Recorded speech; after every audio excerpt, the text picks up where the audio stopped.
Lyca production Subaskaran வழங்கும் Arun Vijay, Amy Jackson, Nimisha நடிப்பில் director Vijay இயக்கத்தில் மிஷன் சாப்டர் 1 திரையரங்கில் வெற்றிகரமாக ஓடிக்கொண்டிருக்கிறது.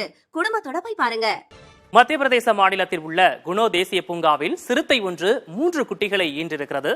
குணோ தேசிய பூங்காவில் உள்ள நபீபியாவைச் சேர்ந்த பெண் சிறுத்தை ஜுவாலா 3 குட்டிகளை ஈன்றுள்ளதாக மத்திய சுற்றுச்சூழல் துறை அமைச்சர் பூபேந்திர யாதவ் தனது எக்ஸ் பக்கத்தில் பதிவிட்டிருக்கிறார். ஏற்கனவே சில வாரங்களுக்கு முன் நபீபியாவைச் சேர்ந்த சிறுத்தை ஆஷா குட்டிகள் ஈன்ற நிலையில் மீண்டும் ஒரு சிறுத்தை குட்டிகள் ஈன்றிருப்பதாக மத்திய அமைச்சர் பதிவிட்டிருக்கிறார். அழிந்து வரும் சிறுத்தை இனங்களை மீட்டெடுக்கும் முயற்சியில் தென்னாப்பிரிக்கா மற்றும் நபீபியாவில் இருந்து மத்திய அரசு சிறுத்தைகளை கொண்டு வந்து குணோ தேசிய பூங்காவில் விட்டு வளர்த்து வருகிறது.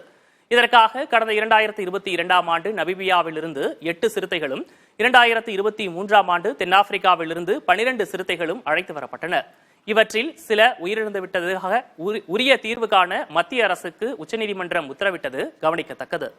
லைகா புரொடக்ஷன் சுபாஷ்கரன் வழங்கும் அருண் விஜய், எமி ஜாக்சன், நிமிஷா நடிப்பில் டைரக்டர் விஜய் இயக்கத்தில் மிஷன் சாப்டர் 1 திரையரங்கில் வெற்றிகரமாக ஓடிக்கொண்டிருக்கிறது.